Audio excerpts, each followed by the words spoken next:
My neglectful parents always preferred my disabled sister over me and thought I was fine with it. But on my 18th birthday, I finally snapped and ran away from home. My sister was born when I was 2 years old and was diagnosed with Down syndrome. Naturally, she garnered more attention from my parents, but I didn't have a problem with that since I also liked playing with her. But as we grew up, things changed for the worse. I would constantly have to give up the chance to watch my favorite TV shows because she needed her comforting music videos. Whenever I would bring home a test that I scored perfect on, I would get ignored in favor of my sister who got 50% on it. I still kept working hard at school because it was my dream to one day become a lawyer. But it always irked me whenever my parents told others that I was only performing well because of the effort they put into raising me. When I was 13, they organized a vacation without even telling me they were going somewhere. They were taking my sister to Disneyland and just assumed that I don't like Disney because I'm a boy, which made no sense. I told them that I really wanted to go, but they said that the tickets were already booked, so there's nothing they can do. My sister also had a bunch of food allergies, meaning we couldn't just eat at any restaurant. I still wanted my parents to sometimes cook the food that I liked, but they always said, we as a family need to eat the same food as her to show our support. However, I think they misunderstood the meaning of allergies. Every time my sister said she didn't like something, they assumed it was because she was allergic to it. When my 16th birthday was coming up, they made a big deal about it and told me that they would take me anywhere I wanted for my birthday party.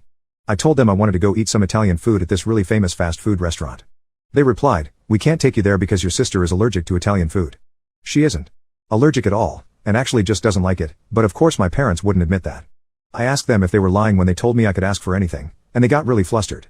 Then they tried to guilt trip me by saying, you wouldn't want your sister to be all hungry while you're celebrating, right?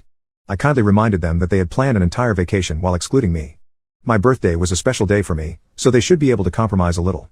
But to my surprise, they just flat out refused my wish. For an entire week, they kept asking if I changed my mind and was ready to do the right thing. My answer never changed, however, since I wasn't just going to back down this time. They didn't even care and told me that they had booked the family favorite restaurant for my birthday. The family favorite that they are referring to is a restaurant that is loved by my sister, but I hate eating there. It only serves fish and sushi, both of which I can't even digest properly. Seeing that they cared so little about my opinion and wishes, I just gave up and let them do as they wanted. I don't know why, but they once again went on Facebook and made a post about how they were talking me to my so-called favorite restaurant even though it was expensive. Little did they know, I had plans to just disappear with my friends on the actual day of my birthday. I woke up before everyone else at 7 a.m. and went out to hang out at my best friend's place. A few hours later, I started getting angry texts and calls demanding me to come home, but I ignored everything. I had a surprisingly good time once my other friends showed up and everyone pitched in to go to the Italian place that I wanted to go to in the first place.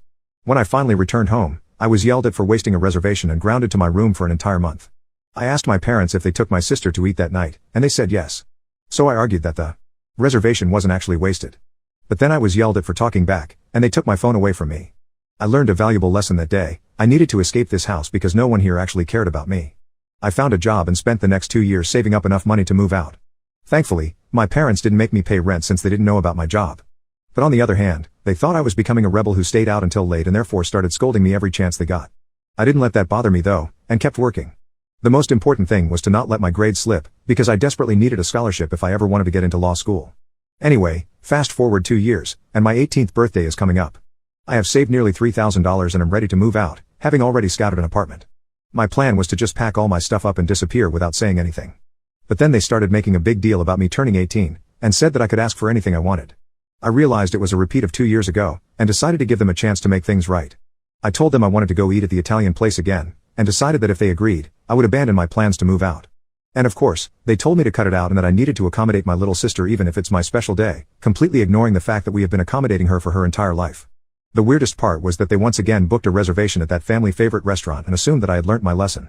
One day before my birthday, I decided to tell them my true feelings on the matter. I sat down peacefully and started explaining my point of view of how they were doing things.